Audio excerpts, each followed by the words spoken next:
welcome to BAVNAH News and Information, brought to you by the Bennington Area Visiting Nurse Association and Hospice. I'm your host, Marc Miele. It's hard to believe that we're at that time of year again to talk about the flu. Flu season it stretches on for such a long period of time, and the single best way to protect yourself against the flu is by getting your flu vaccination. And here to talk with me today about flu, the season, and vaccination is Cathleen Paulin. Welcome to the show, Kathleen. Thank you. Kathleen, could you, just as an introduction, I know you've been on the show before, could you just give us a little introduction as to who you are within the agency and what your title is and what you do? I am the manager at the Community and Occupational Health. I run mostly out of the Rutland office, but I am in charge of setting up all of the community clinics, foot clinics, flu clinics, cholesterol.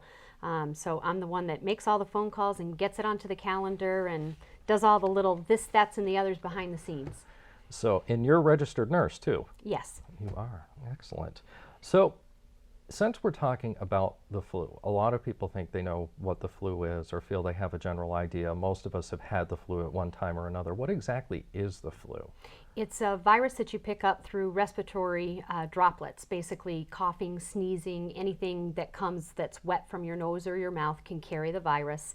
And when you're coughing, you can actually cough 6 to 9 feet is considered the safe circle to be that far away from somebody. So if somebody has the flu and you are in close proximity to the things that they are talking over in front of or right next to you, they could give you the flu just by having a conversation with you because it's droplet spread. So even like this distance, if somebody has the flu, they can catch the flu even if you're not sneezing or coughing, just by talking you can catch it. Or, you know, you have somebody who might have it and, and then they touch the table, you know, and then later you might touch the pen or the table in the area because the flu virus can live on surfaces for quite a few hours. I was going to ask if there was a time limit for that. There was a posting and article in the Wall Street Journal a few years back, and some research has shown that the virus can actually live greater than 24 hours on surfaces. Wow. Yeah, so it's good to use those, you know, disinfectant wipes on your desk, your countertops, your bathroom doorknobs. And especially during peak flu season too, because you don't know who has the flu around you. If you're out shopping or if you're out just running errands, you know, you touch a door handle or something like that to always make sure that you're, during the height of flu season, that you carry around something you can wipe your hands off with too. Right. Flu can be asymptomatic. You can come down with the flu and have, you know, those true signs, the fever, the aches, the dry hacking cough, but it can take 2 to 7 days to see those symptoms. Really? But you can, if you have a really strong immune system, you can pick up a mild enough case of it that you might not have anything but maybe a little sniffle. So you think, oh, it's allergies or maybe I'm coming down with a cold. Those people might not be showing those symptoms that we would normally see, and people are calling in sick and staying home, which is what you should do. Right. But they can also spread the flu. So you don't know who has what going on with them at any given time. So it is good you're going to the market, they've got the wipes now, wipe off that rail. You know, wipe off your desk or the doorknob to your office if you have a lot of people coming in and going, conference rooms. A lot of times these places look very clean, but we can't see viruses. So it is good to wipe them down after big meetings just to keep everybody healthy. Well, I hear about some of the causes of the flu are influenza A and B viruses. Now, to me, I don't know what that is. Just like many things, there are multiple strains of the flu. And they have some that have categories out into an A or B strain. And years ago, you used to just get an A and a B, which is why years ago, and I'm talking like more than 10 years, you could have seen a bad flu season because when they make the vaccine, it has to be made over months of time. So normally January, February, the powers that be, CDC, the Immunization Action Coalition, ISTM, these are all people that kind of get together and try to determine what we think is coming for the next season. Gotcha. So we base it on the previous season and what we saw by the testing. So these A and B strains can be put into the vaccine to protect you because we think that's going to be the closest match. Now the thing with the flu vaccine is even if you get your shot, you could get a strain that is not necessarily that A or that B, but it's similar enough that your vaccine can make it a lot less serious or uncomfortable. So it's still good to get your flu shot. And you might find, I got the flu shot, and I went to the doctor and they said I actually still had the flu. It's probably a different virus than what was in the vaccine, but hopefully it gave you enough protection that it made the symptoms a shorter period of time and make you a lot less miserable. Doesn't lay you out for a full week. Or more. Yeah, because any of us who have ever had the flu before, sometimes it can be a 48-hour short term, but you're just laid up for that time period. Others have been laid out for a whole week. I know that I've had the flu before, and I'm thinking back to my school days before, they gave us, flu shots, and you're out for 3 or 4 days, but then you come back and all of a sudden you think you're feeling better, and it just hits you like a ton of bricks again, because you're really not fully recuperated, or it takes you that much longer to recuperate afterwards, just walking up a flight of stairs, and you're like, why am I so exhausted? It affects so many parts of your system. It's not just, oh, okay, it's a little cold, my throat's a little sore, I got a little headache. Right. The flu really hits you, and it does take a while to get better. You'll find that you are fatigued easily after. Your breathing isn't quite the same. Good luck making it through that 8-hour workday or school day after only the 3rd or 4th day. Sometimes it takes longer, and people that have other health issues, especially people that have other respiratory issues, they're smokers, COPD, asthma, CF, any of those people are sometimes affected much worse than other people, because it does try to center into your lung area. Right. So we really want people to go get that flu shot, because why be miserable if you don't have to be? And of course, it just exacerbates the whole health situation if you have the flu and you've got congestive heart failure, or if you've got some other respiratory ailment, that this could help alleviate some of the symptoms or protect you from getting the flu at all. Right. It just seems like a win-win situation just to get the flu shot. Well, and then with the flu, you hear about people dying or going to the hospital or having some complications of the flu. It's not the flu, but it's attacked you in such a way that your immune system is now vulnerable to other things. So the flu can lead to pneumonia. It can, if you have diabetes, it can make your diabetes go off schedule, and maybe you're using more or less insulin, or if you have CHF, the heart failure, maybe you're getting a little bit more fluid retention. So it can give you these secondary complications because your system is so taxed trying to take care of this that it can't take care of the other thing. It can't focus on what it needs to be focusing on. So, and that makes perfect sense. And it's interesting that you say that, if you have the flu, it doesn't necessarily give you pneumonia, but what happens is your body's defenses are down trying to battle that off, then all of a sudden pneumonia can set in. Now, is there any particular reason at all that it happens? It seems to appear more in the winter and spring. Is that just because, or what's the reasoning behind that? It's different throughout the world. Okay. Tropical regions don't have a peak season. Okay. The flu just is there all year. So maybe, you go down to the islands in the Bahamas, you might want to consider, if you haven't had your flu shot, to get your flu shot before that trip, because there isn't a peak season. For us here in the Northeast region, Vermont, New Hampshire, upstate New York, Maine, you're going to see your flu season peak normally late February, March, April time. So that's when you're going to see your most cases. That's what they're talking about when they say peak. But we've noticed changes. Last year in the state of Vermont, we had more diagnosed cases in December than we did, elsewhere during that flu season, because the flu season is normally half of one year and half of another year. So it's the 16-17 flu season. So we had more numbers in December than we did January, February, March, April, May. But we still did have other flu cases. It's not like it just goes away. Right. So it will vary from region to region, depending on where you are. What they think the pathway kind of is it kind of comes from New Zealand, Australia area, kind of floats up and over like Africa, India, comes over the ocean and then hits us. And it just kind of keeps going around and around. So it's one of those things where, depending on where you are, you might have a different flu season than us. And like you were explaining earlier, the whole distance thing. And in Vermont, our time that we're always closest together and stuck indoors to say the least, is December, January, February, Right. because it's cold outside and we're all hunkered down together trying to stay warm. Right. So, you know, you're sitting across from somebody, they get a little sniffle, and then it just kind of, you know, Works as opposed its way to through. yeah, as opposed to the summertime when we're all usually out and a little bit further apart from each other. Right, which is the same kind of thing you see kids go back to school. Mm-hmm. We start seeing colds, regular colds. You know, we start thinking about flu season because it can crop up then. Mm-hmm. So it's like, oh, okay. Again, the kids kind of got back together. They're not the greatest about washing their hands and Right. keeping clean. So you see that perpetual thing of, oh, close together, close proximity, not keeping things clean, not killing the germs. And as Okay. anybody knows, with, you know, small children, one gets it and then it just seems to go right around the Right whole around family. the whole family. Yeah. So could we talk a little bit about vaccines?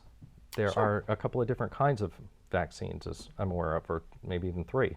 Yes, there still are 3 formations. There's the trivalent, which is 2 A's and a B. There's the quadrivalent, which is 2 A's and 2 B's. The difference between the quadrivalent and the trivalent is there's one additional B, but otherwise they're the same. It's the Okay. same 2 A's in the trivalent and quadrivalent, and one of the B's is the same. But you get a broader spectrum of protection with the quadrivalent. They did come out with a formulation 7-8 years ago from Sanofi called the high dose. It is only for people over 65. Mm-hmm. It's a trivalent formation, so 2 A's, 1 B, has the same exact formation that the trivalent regular strength does, but it's Okay. 4 times as strong. The reason it's marketed for 65 and older and licensed for them is that as you get older, your immune system becomes more taxed. Mm-hmm. For most people, you have more ailments. Your immune system is just not working as efficiently as it might have when you were, 15, 20, 25. Mm-hmm. So people that are in that age bracket can choose to have the high dose, even though it's not broader protection, Mm-hmm. because it's going to kick your immune system into responding to having that shot. So that's the theory behind, okay, higher antigens, more antigens, then you'll build those antibodies and you'll be better protected. And they did do a study 5 years after it was out that showed that 24% of the people that got the high dose had a better immune response Mm-hmm. getting the high dose than people that were just getting the regular trivalent dose. But makes again, you sense. have to be 65. We have people that unfortunately are very ill that are not 65, but you can't get it. So the next best thing would probably be the quadrivalent, because at least it's a broad strain. Okay. But just because you're 65 doesn't necessarily mean that you have to go for that high dose. Right. Everybody's thinking is a little bit different on it. Any of the clinics that we do, any phone calls that come across my desk, I'll go over all of that to help you kind of figure out, well, what's the best thing for me? And if you're not sure, call your doctor and ask. Mm-hmm. The most important thing is that wherever you're getting your flu shot, and we would hope it's with us, but wherever you go for it, you really should be aware what you're getting. Right. There are different names, and then there are the different formulations. Because if you were to come down with the flu, maybe you got the trivalent, maybe you got a B strain that wasn't covered. If you know what you had, you're less likely to go, well, I got the flu shot and I got the flu. It doesn't work. I'm never getting the shot again. We don't want people thinking that. So it is Right. important. I mean, you don't just go to the doctor and he says, here, take these for your headache, and not think, well, what am I taking? Right. It's the same concept. You should really ask, because not all doctors' offices or pharmacies, carry the choices. So if you're looking for a choice, you can go and keep looking. You can call us. We can look it up on Flu Finder. You can go to the state health website. You can just type in Flu Finder in the computer, and it will tell you who has what vaccines in your area, so that if you're looking for something specific, you can hopefully go and find it. And you usually carry everything that's Available. Yeah, this year we decided not to do the trivalent, in part because it is being phased out. The last 2 years we did carry all 3. It causes some confusion for some people, but 2 of the major drug companies didn't even bother making it. So it is on its way out. I Okay. mean, why would you get 3 if you can get 4? Right. Same strength, same process, the way it's made. The same companies are making it. So they just weren't getting the sales numbers either, Right. because it made sense that we improved it. So We aren't carrying the trivalent this year. If you're really set on getting the trivalent regular strength, again, you can go to all those places that I said. You can call me. I'll see if I can find somebody who's carrying it. A lot of the pharmacies are still carrying the trivalent, so that's why I'm saying ask. Right. My son has asthma. It's a mild case. Goes to UVM. They do flu clinics for their students. They are only offered trivalent. So I'm like, you need to go to the pharmacy and find the quadrivalent. It will be better for you because you have asthma. Right. You need more protection. So he went to several pharmacies last year, and nobody had the one had one? quadrivalent. So he ended up coming back down to Rutland to see his mom and got the quadrivalent flu shot. That's good. Yes. Now, what is no mist? I've heard a no mist vaccine. What is or was that? They did a study. Flu mist is, I want to say 49 is the cutoff, so you can get it from 6 months to 49 years old. Okay. And it's a mist that you put in through your nose, and you're supposed to sniff. It's a little syringe, and they squeeze it as you're kind of breathing in. Okay. It was the only live vaccine. The shots are not live. There's no shot that I know of. I checked the sites again today that say LAIV. It's the flu mist was found, though, in studies to not be as effective as they thought it would be. Okay. So the CDC is actually recommending, which is rare for the CDC to actually make a statement and stand behind it, to not use the flu mist. It was produced in very small numbers, but we normally would see a lot of pediatricians' offices or family doctors' offices that saw that younger age offer the flu mist. Was that just for people who were afraid to get a shot, or just for other various Okay. reasons? If you had certain disease processes, you should never get a live vaccine like a flu mist, because it can actually have some adverse effects with you. So if you were a kid and you had some issues with your lungs, your doctor may say you can't, you shouldn't, it's not good for you. Right. Because you can actually get the flu. It's a live It's vaccine. live. Okay. The other one is inactive, the shots.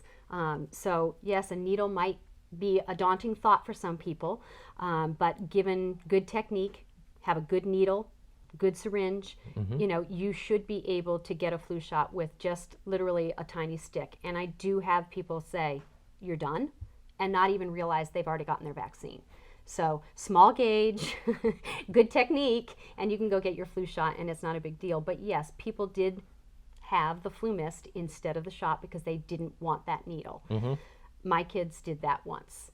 After they did it, they said, Mom, please don't ever let us do that again. Because I told them they should get the shot, but they wanted to try it. Leaked down their throat, dripping down their nose, which was part of why they think people weren't necessarily doing as well getting the flu mist, because if it's not given correctly, it's going down into your stomach, or it's dripping out your nose. So were you getting the proper dose to begin with? Then it's not as effective. Right. Well, it's interesting that you say that. You know, most people are, you gave that to me because a few minutes ago we had Ryan on camera getting his flu shot, just to kind of see how easy it is, and we filmed him doing that. And that was one of the first things that he said, is he, you know, I'm you're putting done? the Band-Aid on, and he's like, oh, you're done? Yeah. So it's a very quick and simple process. And, you know, somebody just to pop in and just say, I need my flu shot, it doesn't take that long. But one of the nice things to point out is why getting a flu shot from the Bennington area VNA and hospice is beneficial, is because you're actually getting a registered nurse. Correct. To administer that and actually have that conversation with you.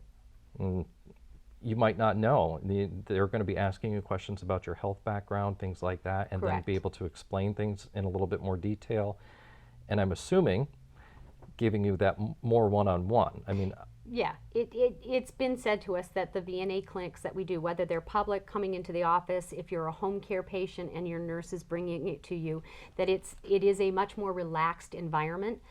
You feel like you have that time that you can ask those questions. A lot of times when you go to your doctor's office, you feel like they're too busy, you know, that they're not addressing your questions, or they make you feel like you can't ask those questions for whatever reason. If you go to some of the pharmacies, you sometimes have to wait because the tech or the pharmacist can't give it to you right then because they're filling other prescriptions. So you see those signs, walk in anytime, no appointment needed. But sometimes you have to wait. And, you know, most people that come to our flu clinics, one of the other benefits that I've never really pointed out, are healthy, because most people don't want to get their flu shot when they aren't feeling well. Right. But people that go to the pharmacy and the doctor's office are sometimes there because they don't feel well. So you're introducing yourself to a lot of potential germs that you're picking up. Right. So, yeah, you should come to us instead. Are there any side effects from the vaccine that you are aware of or could explain? You get an information sheet that the government puts together that talks about the most common things. The most common things that will happen is you might have some soreness and tenderness at the site that you get the shot.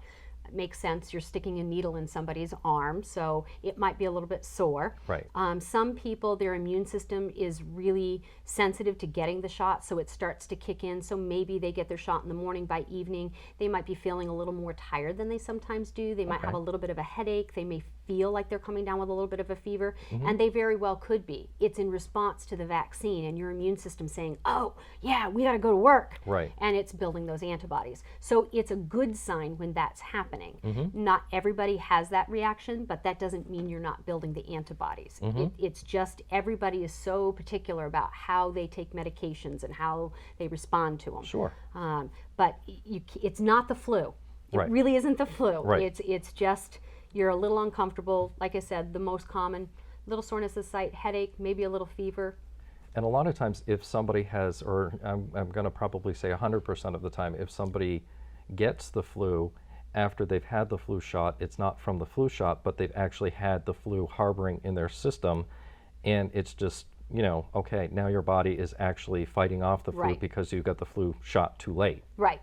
Right. And it's not, it's interesting that you say harbor. That's a really good term. It goes back to that 2 to 7 days incubation period.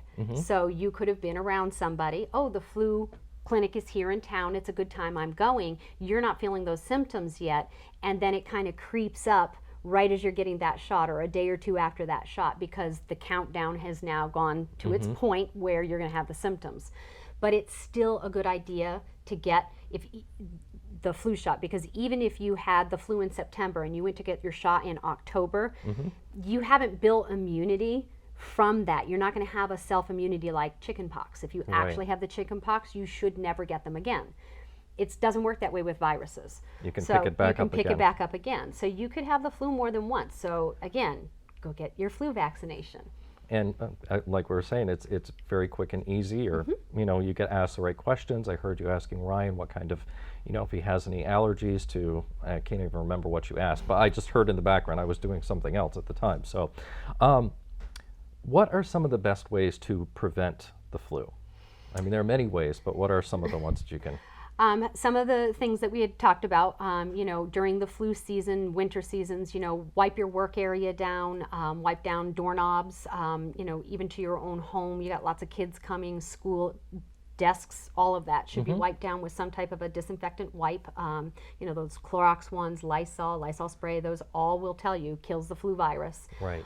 So wiping those down, frequent hand washing, using tissues and throwing them away after you've used them, not storing them in your pocket or leaving up them your behind. sleeve. Right. I can remember my grandmother doing that all the time.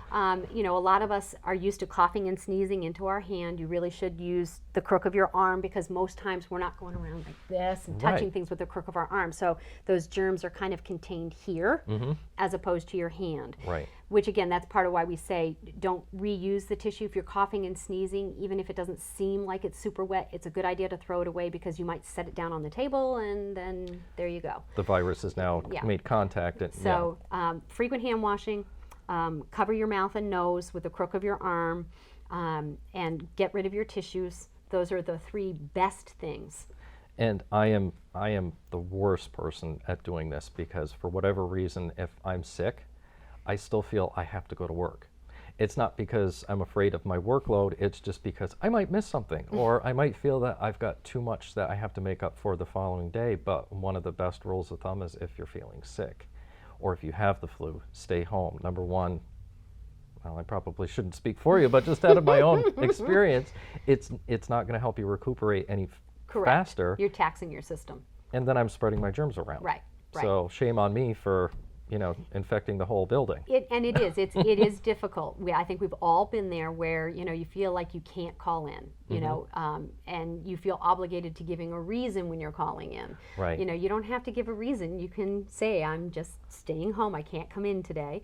But if you are sick, if you're feeling achy, if you have that fever, you just don't feel right, it's a good idea to even just stay home a few hours to see, well, what might this be? Is this going to get worse? Because sometimes you get up in the morning and go, oh, I think I might be coming down with something, and you go to work, and it takes the entire work day. You're still sick, you're spreading those germs, but it takes the entire work day for you to realize you're sick. How sick you actually are. And then you're crawling out of work all hunched up like this, like, I just want to go home. Right, and potentially you're going to lose more time than you would have if you had stayed home. Yep. And it's the same rule of thumb that the schools give you. If you have a fever, you need to stay home for 24 hours after you are fever-free. So you wake up Monday morning, you've got your fever, you no longer have a fever by Monday evening. That doesn't mean you should go to work the next day. You should take one more day and stay home and make sure you're better. The fever's gone. It's not rebounding. Because again, like I was saying earlier, you think you're over it, you get back to work, you only sit there for 2 hours, and all of a sudden you're like, you're ready to fall apart. Well, I know we've only got a couple of minutes left here, but I wanted to ask a question about the pneumonia vaccine. A little bit of information about that, maybe who should... Taking a deep breath. It's gotten confusing, and I apologize to the general public for that. There are now 2 types of pneumonia vaccine. So there's the Prevnar 13, which you see on television. Get one, get done. There's the guy from that old airplane show that says, my mom had a terrible cough. That is a newer one. It covers 13 strains. It's made in a slightly different format than the old one, which they call Pneumovax 23. They're still both good to get because one has a strain in it that isn't in the other. Depending on where you're getting your information from or what your doctor's opinion is, they may just be, get both. Got to have both. You may have other doctors that go, well, you don't really kind of have the reasons to get the Prevnar 13. Just do your Pneumovax 23. It's fine to get just one. It's fine to get both. If you've already gotten the 23, you can still get the Prevnar. There is a way that you should take them to get a better immune response to them. So that's where you would need to check in with your doctor. You can always call me. You can go online to the CDC. It explains it. It's a little bit confusing, but the general rule of thumb is if you've never had any pneumo vaccines, start with Prevnar, wait for a year, then get your 23, and then you don't get your second 23, your booster, until after you're 65, or at least 5 years between. So if you're 62 when you get that, you're going to want to wait until you're 67. So it is confusing. I'm more than happy to go over stuff. The sites that we go to, we have information available for people. It's just a little confusing. So real quickly as we wrap things up here, how can people reach you by phone, and what's your email address that people should use if they wanted to contact you? My email is gohealth, make it nice and easy, GOHEALTH at BAVNAH, RAVNAH.org. Okay. And my phone number, direct desk, is 802-770-1536. More than happy to answer questions. Well, fantastic. Well, thank you for being here today. Appreciate you spending the time with us to, talk about the flu. And again, if you have any questions, you can feel free to call Kathleen, or you can even visit our website for upcoming flu clinics at www.bavnah.org. If you would like a flu clinic to be held at your agency or organization, you can also feel free to call Kathleen, and she can get you set up for that as well. And I'm Marc Miele. Thank you for watching another episode of BAVNAH News and Information.